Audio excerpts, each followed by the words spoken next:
నమస్తే. తెలుగు రాజ్యంకి స్వాగతం. నేను మీ సంధ్య. ఏపీలో రాజ్యసభ నామినేషన్‌కి సంబంధించి అంటే పదవీ కాలం అయిపోయింది. జూన్ 2న నోటిఫికేషన్ ఉండబోతుందన్న విషయం మనందరికీ తెలిసిందే కదా! ఈ నేపథ్యంలో కొన్ని పేర్లు తెర మీదకి రావడము, ఈక్వేషన్స్ అనేది మారుతూ ఉండడం మనం చూస్తున్నాం.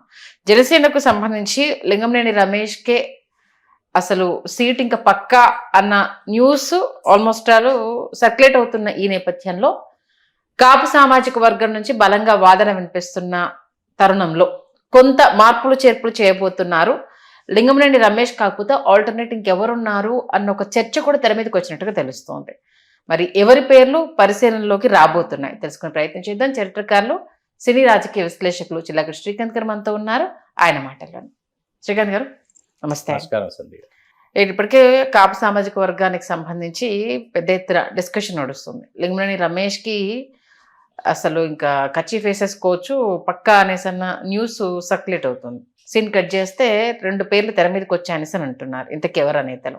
వాస్తవానికి లింగంనేని రమేష్ గారి పేరే మొదటి స్థానంలో ఉంది. కాకపోతే మొన్నటికి మొన్న గోదావరి జిల్లాల పర్యటనలో పవన్ కళ్యాణ్ గారు సామాజిక వర్గం గురించి చేసినటువంటి చర్చల నేపథ్యంలో వారు నాతో ఉంటే వాళ్ళు ఖచ్చితంగా రాజ్యసభకు వెళ్ళేవాళ్ళు, లేకపోతే నామినేటెడ్ పదవులు స్వీకరించేవాళ్ళు, లేకపోతే మరేదైనా పదవుల్ని వాళ్ళు అందుకునేవాళ్ళు అని చెప్పేసి వారు చేసినటువంటి వ్యాఖ్యలు ఒక్కసారిగా ఈ సామాజిక వర్గం నుంచి, పవన్ కళ్యాణ్ గారి సామాజిక వర్గం నుంచి ఎవరైతే ఆశావాహులు ఉన్నారో వాళ్ళు ఒక్కసారిగా యాక్టివ్ అయిపోయారు.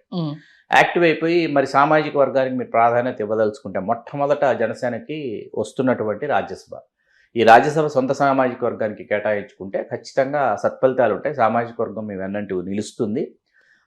లింగంనేని రమేష్ గారికి ఇస్తే ఒకంత. ఎందుకంటే లింగంనేని రమేష్ గారు వ్యాపారవేత్త, రియల్టరు, ఆర్థికంగా వెన్నుదన్నుగా వ్యవహరించారే కానీ పార్టీలో క్రియాశీలకంగా లింగంనేని రమేష్ గారు లేరు.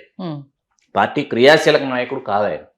పార్టీకి ఆయన విరాళాలు అందించారు, స్థలాలు అందించారు, భవంతులు అందించారు, వాటిని వాళ్ళకి అందజేశారే తప్ప వారు పార్టీకి క్రియాశీలకంగా లేరు, పార్టీలో క్రియాశీలకంగా లేరు, పార్టీ అధినేతకి వెనుదన్నులు అందించారన్నటువంటి ఒకే ఒక కారణాన్ని ప్రధానంగా ఇప్పుడు మనకు చూపిస్తున్నారు. తప్పు కాదు. అయితే ఇక్కడ గత కొంతకాలంగా అంటే పార్టీ నెలకొల్పిన నాటి నుంచి మీకు వనరులు కానీ వసతులు కానీ ఆర్థికపరమైనటువంటి వెనుదన్నులు వారు ఏ పార్టీలో ఉన్నా అన్ని రాజకీయ పార్టీలకి అందించేటటువంటి వారు గ్రీన్కో అధినేతలు సునీల్ చలమలశెట్టి గారు, అనిల్ చలమలశెట్టి గారు. వారు ఇరువురు నడుమ వెంకట చలమలశెట్టి ఇంకో సోదరుడు ఉన్నారు, 3 సోదరులు. వీళ్ళు ఇప్పుడు అనూహ్యంగా గ్రీన్కోకి సంబంధించి గ్రీన్కో సంస్థలో డైరెక్టర్ అయినటువంటి సునీల్ గారికి, అనిల్ గారికి మేనబావ అయినటువంటి బండారు నరసింహారావు గారి పేరుని తెర మీద తీసుకొచ్చారు. ఇప్పుడు బండారు నరసింహారావు గారు విద్యాధికులు, సివిల్ ఇంజనీరు. ఇవాళ గ్రీన్కోకి సంబంధించి భారతదేశ వ్యాప్తంగా దానిని అత్యున్నతమైన స్థానంలో నిలపడంలో కీలక పాత్ర పోషించినటువంటి వారు బండారు నరసింహారావు గారు ఒకరు. ఆయన భారతదేశంలో ఉన్న 14-15 మంది రాష్ట్రాల ముఖ్యమంత్రుల్ని వితౌట్ అపాయింట్మెంట్ కలవగలరు. ఇవాళ గ్రీన్ ఎనర్జీ ఉత్పత్తిలో గ్రీన్కో సంస్థ after Ambani, after Adani green energy ఉత్పత్తిలో ఇవాళ ప్రధానమైనటువంటి భూమిక గ్రీన్కో సంస్థ పోషిస్తోంది. అట్లాగే మొన్నటికి మొన్న వారు వాళ్ళ సరికొత్త ప్లాంట్ని ప్రారంభించడానికి చంద్రబాబు నాయుడు గారిని తీసుకెళ్ళటం. సునీల్ చలమలశెట్టి గారు వైకాపాలో ఉండొచ్చు, గతంలో తెలుగుదేశంలో పోటీ చేసి ఉండొచ్చు, అంతక్రితం ప్రజారాజ్యంలో పోటీ చేసి ఉండొచ్చు. కానీ ఈ వ్యాపార వాణిజ్య రంగాలలో పారిశ్రామికవేత్తలు ఎవరైతే ఉంటారో వాళ్ళు అన్ని రాజకీయ పార్టీలతో సత్సంబంధాలు నెరుపుతూ ఉంటారు.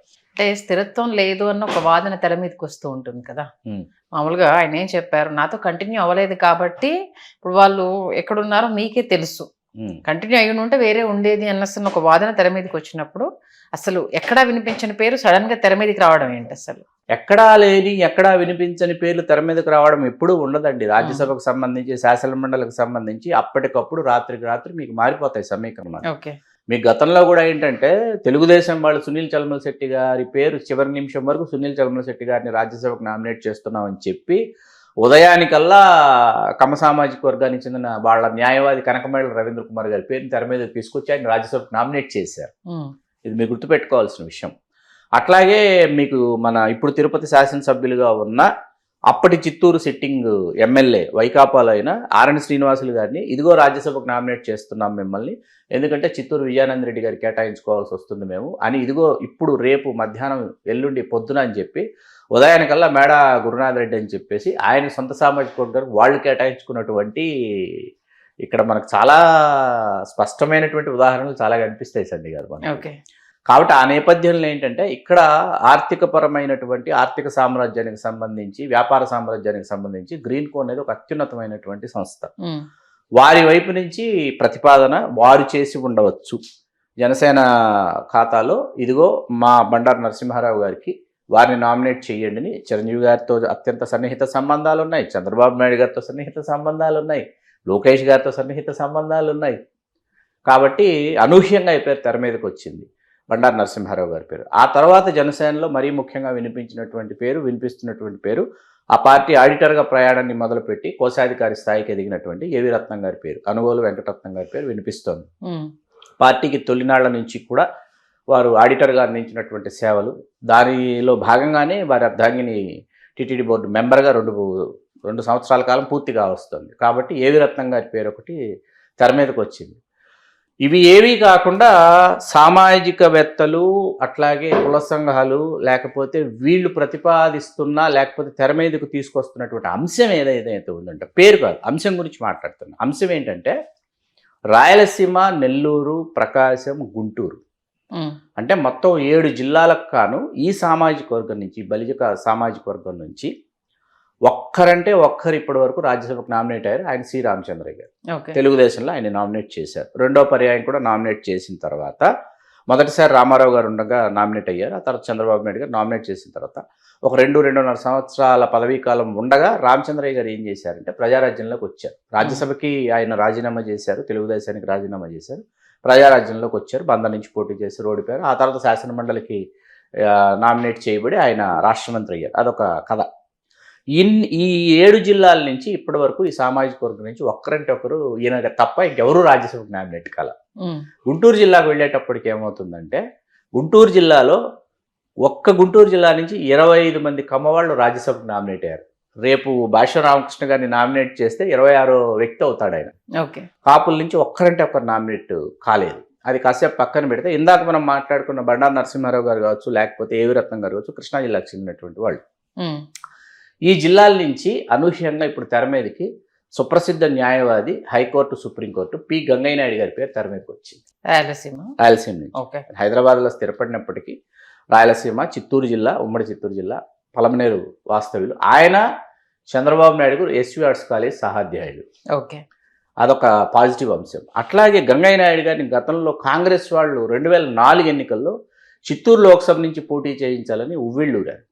దాసనారాయణరావు గారు, డి శ్రీనివాస్ గారు, రాజశేఖర్ రెడ్డి గారు అందరూ ఆయనని పోటీలోకి తీసుకోవాలని అనుకుంటే ఆయన సున్నితంగా తిరస్కరించారు. ఎందుకంటే తెలుగుదేశం నుంచి ఆదికేశవ నాయుడు గారు పోటీ చేస్తున్నారు. ఆదికేశవ నాయుడు గారు పోటీ చేస్తున్నది ఎందుకు చేస్తున్నారు? గతంలో ఆయన చిత్తూరు నుంచి పోటీ చేసి ఓడిపోయాడు కాంగ్రెస్లో. ఇప్పుడు తెలుగుదేశంలోకి వచ్చి పోటీ చేస్తున్నాడు. గెలిచేటటువంటి అవకాశాలు కనిపిస్తున్నాయి. కాబట్టి ఇప్పుడు ఆయన గంగయ్య నాయుడు గారు అయితే ఖచ్చితంగా ఆయనకున్నటువంటి బంధుబలగాల దృష్ట్యా ఆయన కూడా హోరాహోరి పోరు ఇస్తారు, ఎవరని కాదు. కాకపోతే ఎందుకు సొంత సామాజిక వర్గంలో ఆదికేశవ నాయుడు గారు ఒకసారి అవ్వాలనుకుంటున్నప్పుడు మనం ఎందుకు ఆయనకు అడ్డు వెళ్ళడం అని చెప్పి ఆయన వెనుకంజ వేసి ఆ తర్వాత ఆయన క్రియాశీలకంగా ఆయన తన న్యాయవాద వృత్తిలో విశేషంగా రాణిస్తూ వచ్చారు. ఆ తర్వాత 2009 ఎన్నికల నాటికి ప్రజారాజ్యం లీగల్ సెల్ చైర్మన్గా ఆయన తన వంతు బాధ్యతలను నిర్వహించారు. మన పవన్ కళ్యాణ్ గారు, నందిని గారి విడాకుల కేసు మొదలుకొని ఒక 30 కేసుల్ని ఆయన ఏమీ ఆశించకుండా, ఏ ఫీజు తీసుకోకుండా వాదించినటువంటి న్యాయవాది. అంటే పవన్ కళ్యాణ్ గారు మన తెలంగాణ గడ్డ మీద ఒక వ్యాఖ్య చేశారు, పంచులోడు తీసుకొడతామని చెప్పి పవన్ కళ్యాణ్ గారు చేసిన వ్యాఖ్యలు, దానికి కూడా అప్పుడు కేసు ఫైల్ అయింది. ఇట్లాంటి 1 కాదు 2 కాదు, దాదాపు 30 కేసులు ఆయన 30కి పైగా కేసులు వాదించి గెలిపించి వాళ్ళకి సాంత్వన చేకూర్చినటువంటి న్యాయవాది, వివాదరహితులు, పెద్ద మనిషి తరహాగా ఉంటారు. రాయలసీమ జిల్లాల నుంచి రిప్రజెంటేషన్ లేదు రాజ్యసభకి అనేది ఇప్పుడు ఏంటంటే మధ్య మార్గంగా మీరు జనసేన నుంచి నామినేట్ చేస్తారా, లేకపోతే ఆయనని తెలుగుదేశం వాళ్ళు జనసేన త్రూ మీ ఖాతాలో మీ అకౌంట్లో గంగయ్య నాయుడు గారిని తీసుకోండి, మీ సామాజిక వర్గం కాబట్టి బాగుంటుంది, మేము సానా సతీష్ని మీ సామాజిక వర్గం నుంచి మేము కొనసాగిస్తాము. అట్లాగే వాళ్ళు భాష్యం రామకృష్ణ గారు కొట్టిస్తున్నారు. భాజపాలో దాసరి శ్రీనివాసులు గారి పేరు దాదాపు ఫైనల్ అయింది. కాబట్టి 4 ఇక్కడ క్లియర్గా కనిపిస్తున్నాయి. సొంత సామాజిక వర్గం నుంచి ఇప్పుడు పవన్ కళ్యాణ్ గారి మీద ఒత్తిడి ఉంది. అటు రత్నం గారు, బండారు నరసింహారావు గారు, అలాగే ఇప్పుడు రాయలసీమ జిల్లాలు, రాయలసీమ, నెల్లూరు, ప్రకాశం, కాసేపు గుంటూరుని పక్కన పెట్టి గ్రేటర్ రాయలసీమ అనుకుందాం, 6 జిల్లాల నుంచి శ్రీరామచంద్ర గారు మినహాయిస్తే మరొకరు ఎవరు రాజ్యసభకు నామినేట్ కాల. కాబట్టి రాయలసీమ జిల్లాలో సామాజిక వర్గం యొక్క సాంద్రత, తీవ్రత చాలా ఎక్కువ. వీళ్ళు ఒక నాయకుడి కోసమో లేకపోతే ఒక ప్రాతినిధ్యం కోసం వాళ్ళు పాకులాడుతున్నటువంటి అవస్థ, దురవస్థల్లో ఉన్నారు రాయలసీమ జిల్లాలో. కాబట్టి గంగయ్య నాయుడు గారి పేరు ప్రధానంగా నిన్న మధ్యాహ్నం నుంచి ఆయన పేరు తెర మీదకి వచ్చింది.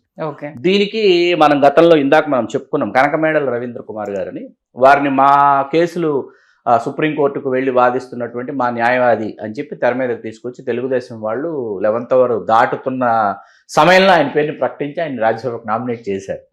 కాబట్టి ఇదేమి అసాధ్యం కాదండి, ఇవ్వదలుచుకుంటే ఇవ్వాలనుకుంటే. పైగా జనసేనలో 2019 ఎన్నికల్లో గంగయ్య నాయుడు గారి కుమారులు శ్రీకాంత్ నాయుడు గారు పలమనేరు నుంచి పోటీ చేశారు. పోటీ చేసి జనసేనకు సానుభూతి పరులుగానే ఉన్నారు ప్రజారాజ్యం నాటి నుంచి. మధ్యలో ఆ సమయంలో వైకాపా నుంచి బొత్స సత్యనారాయణ గారు, పెద్దిరెడ్డి రామచంద్రారెడ్డి గారు, వీళ్ళిద్దరూ వైకాపా నుంచి మీ అబ్బాయిని పోటీ చేయిద్దామని వాళ్ళు చాలా ఒత్తిడి తీసుకొచ్చారు. 2 సార్లు గంగయ్య నాయుడు గారి ఇంటికి వెళ్ళారు వీళ్ళు. వెళితే చిరంజీవి గారికి మాట ఇచ్చాను, జనసేన నుంచే పోటీ చేద్దాం అనుకుంటాను. ఓడిపోతామని తెలుసు, మాకు గెలిపోవటం కాసేపు పక్కన పెడదాం, ఓడిపోతామని తెలిసినా చిరంజీవి గారికి మాట ఇచ్చాం. చిరంజీవి గారికి మాట ఇచ్చాను కాబట్టి నేను మా అబ్బాయిని జనసేన నుంచే పోటీ చేయిస్తానన్నారు. జనసేన నుంచే పోటీ చేయించారు. అట్లాగే ఎవరిని వెళ్ళి నాకు ఈ పదవి కావాలి, నాకు ఈ అవకాశం కావాలి అని అడిగేటటువంటి స్థాయి కాదు గంగయ్య నాయుడు గారిది. ఆయన చాలా సమున్నతమైనటువంటి స్థాయిని ఒక సుప్రసిద్ధ న్యాయవాదిగా ఆయన చూశారు.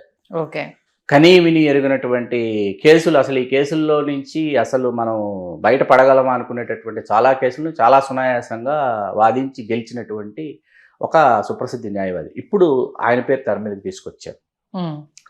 ఈ పరిస్థితుల్లో ఇప్పుడు పవన్ కళ్యాణ్ గారు ఏ నిర్ణయం తీసుకుంటారు అన్నది ఇప్పుడు అత్యంత ఆసక్తికరమైనటువంటి అంశం సంజయ్ గారు. ఇప్పుడు అంటే ఎటువైపు మొగ్గు చూపే అవకాశం ఉందని అనుకోవాలి. ఎందుకంటే ఇప్పుడు కాపు సామాజిక వర్గానికి సంబంధించి పెద్ద ఎత్తున చర్చ జరుగుతుంది. అందులోనూ లింగమనేని రమేష్ గారి పేరు ప్రస్థానం వచ్చినప్పటి నుండి అవకాశం ఉన్న చోట కూడా కల్పించకపోతే ఎలా?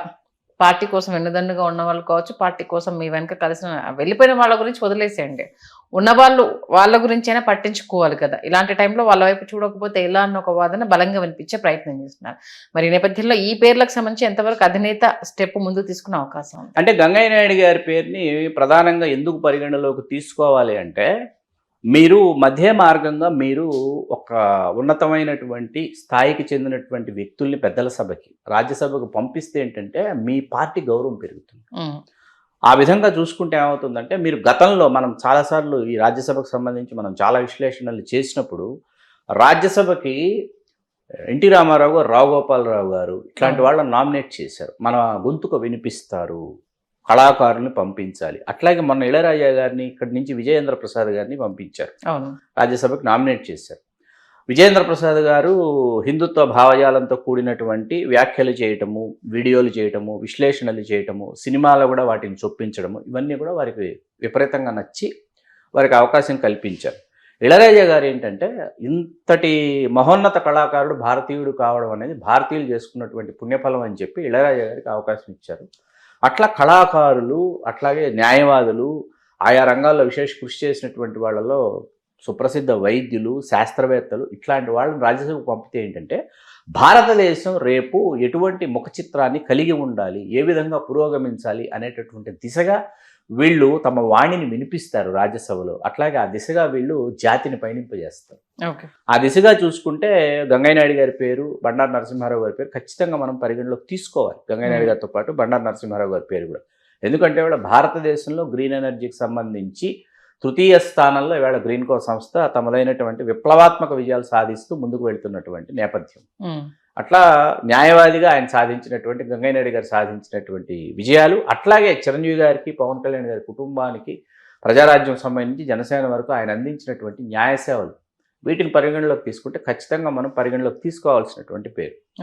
రత్నం గారు తొలినాళ్ల నుంచి కూడా ఆయన ఆడిటర్గా ఆయన అందించినటువంటి సేవలు ఇవాళ పార్టీ కోశాధికారికి కూడా. కాబట్టి ఏంటంటే, సొంత సామాజిక వర్గానికి అవకాశం ఇస్తే దీంట్లో రాయలసీమ, నెల్లూరు, ప్రకాశం ప్రాంతాలకి ఇప్పటి వరకు అసలు సరైన ప్రాతినిధ్యమే లేదు కాబట్టి ఈ జనసేన. ప్రాంతానికి సామాజిక వర్గానికి కూడా ఇప్పుడు తెలుగుదేశం అయినా కూడా ఆ దిశగా అది గుర్తించలా. వాళ్ళిద్దరి కంచుకోట లాగానే ఉండిపోయింది కదా. తెలుగుదేశం వైఎస్ఆర్సీపీ కంచుకోట రాయలసీమ అని, ఆ తర్వాత నెక్స్ట్ టీడీపీ వైపే చూస్తారు తప్పితే జనసేనకు సంబంధించి ఇంకా అటువైపు ఇప్పుడు ఇంత strong- సాక్షాత్తు చంద్రబాబు నాయుడు ఫ్రమ్ చిత్తూరు డిస్టిక్, గంగయ్య నాయుడు గారు ఫ్రమ్ చిత్తూరు డిస్టిక్, గంగయ్య నాయుడు గారు, చంద్రబాబు నాయుడు గారు మరియు పెద్దిరెడ్డి రామచంద్రారెడ్డి గారు ముగ్గురు ఒకే సమయంలో ఎస్వి ఆర్ట్స్ కాలేజీ స్టూడెంట్లు, స్నేహితులు. చంద్రబాబు నాయుడు గారికి, గంగయ్య నాయుడు గారి గురించి మనం కొత్తగా పరిచయం చేయాల్సినటువంటి అవసరం లేదు. ఇప్పటికీ కూడా వాళ్ళు ఫోన్లో పలకరించుకుంటారు. శుభాశుభాలు ఎక్కడైనా ఎదురుపడితే జిల్లాలో కావచ్చు, హైదరాబాద్లో కావచ్చు పలకరించుకుంటారు. ఇవన్నీ అందరికీ తెలిసినటువంటి విషయాలే. ఈ స్థాయి వ్యక్తుల్ని మీరు ఇప్పుడు యార్లగడ్డ లక్ష్మీప్రసాద్ గారిని రాజ్యసభకు నామినేట్ చేశారండి గతంలో తెలుగుదేశంలో. యార్లగడ్డ లక్ష్మీప్రసాద్ గారిని పద్మభూషణ్ పురస్కారానికి ఎంపిక చేశారు. హిందీ భాషా వికాసానికి ఆయన చేసిన సేవ అన్నారు. అట్లాగే ఆంధ్రప్రదేశ్ అధికార భాషా సంఘానికి అధ్యక్షుని చేశారు ఆయన. ఇవన్నీ ఎందుకు ఇచ్చారంటే సొంత సామాజిక వర్గంతో పాటు చంద్రబాబు నాయుడు గారితో కలిసి మెలిసి ప్రయాణం చేసినటువంటి దరిమిల ఆ అవకాశాలు వాళ్ళకి కల్పించారు. ఆ తర్వాత పార్టీనే వెళ్ళిపోయారు. ఏది యార్లగడ్డ లక్ష్మీప్రసాద్ గారు గతంలో ఎస్ రామ్మోహన్ రెడ్డి గారని మా కడప జిల్లా ఆయనకి ఇచ్చారు. పులివెందుల రాజశేఖర రెడ్డి గారి మీద పోటీ చేశారు 94. ఇట్లా కొంతమంది ఉన్నారండి. వీళ్ళందరూ కూడా పార్టీని విడిచి వెళ్ళిపోయారు. సత్యనారాయణ రెడ్డి గారని ఎవరెవరికి అవకాశాలు ఇచ్చారు చంద్రబాబు నాయుడు గారు, వీళ్ళందరూ కూడా పార్టీని విడిచిపెట్టి వెళ్ళిపోయారు. ఇప్పుడు ఇక్కడ గంగయ్య నాయుడు గారు లాంటి వాళ్ళు ఏంటంటే పార్టీతోనూ రాజకీయాలతోనూ సంబంధం లేనటువంటి పార్టీలకి, కులాలకి, మతాలకి, ప్రాంతాలకి అతీతమైనటువంటి వ్యక్తులు. కాకపోతే ఇక్కడ సమీకరణలు పరిగణలోకి తీసుకుంటాం కాబట్టి ఎప్పుడైనా ఎక్కడైనా మీకు ఇక్కడ ఈ గ్రేటర్ రాయలసీమకు అవకాశం ఇవ్వాలి అనేటటువంటి ఒక బలమైనటువంటి వాదన ఇప్పుడు అక్కడ వినిపిస్తుంది. రేపు గ్రేటర్ రాయలసీమలో రాజ్యసభ ఎంపీతో పాటు శాసనమండలికి కూడా ఒకరిని నామినేట్ చేయాలి తెలుగుదేశం నుంచి అనేటటువంటి వాదన అక్కడ బలంగా వినిపిస్తున్న నేపథ్యంలో గంగయ్య నాయుడు గారి పేరు ఇవాళ మధ్య మార్గంగా తెలుగుదేశం, జనసేన ఇరువురు మాట్లాడుకుని జనసేన ఖాతా నుంచి గంగయ్య నాయుడు గారికి అవకాశం ఇవ్వచ్చు. చూద్దాం. ఇంకో 4 days కదా టైం. జూన్ 2 ఎలాగో నామినేషన్ సంబంధించి తెర మీదకి వస్తుంది కాబట్టి ఎంతవరకు మీరు అన్నట్టుగా ఒకటి రాయలసీమలో జనసేనకు ఒక స్ట్రాంగ్ వాయిస్ అనేది ఇప్పుడు రాజ్యసభ రావడం వల్ల జనసేనకు రాజ్యసభ ఇచ్చారు అనేది ఒకటి మంచి పబ్లిసిటీ అవుతుంది. ఇప్పుడున్న సామాజిక వర్గానికి సంబంధించి సరే కొంతలో కొంత ఆయన అటువైపు తిరిగారు అన్న హ్యాపీ ఫీడ్ అనేది నెరేటివ్ వస్తుంది కాబట్టి మరి ఎంతవరకు అధినేత నిర్ణయం తీసుకుంటారని మంచి విశ్లేషణ ఇచ్చారు. ధన్యవాదాలు శ్రీకాంత్ గారు. ధన్యవాదాలు సార్. హలో, తెలుగు రాజ్యం ఛానల్ చూస్తున్నారా? సామాజిక, రాజకీయ, జీవన చిత్రణే తెలుగు రాజ్యం. అతిశయోక్తులు, అసత్యాలు ఉండవు. రాజకీయ కోణం కాదు, ప్రజా కోణమే కొలబద్ద. తెలుగు రాజ్యం వీక్షణ మీ ఉత్తమ అభిరుచికి నిదర్శనం.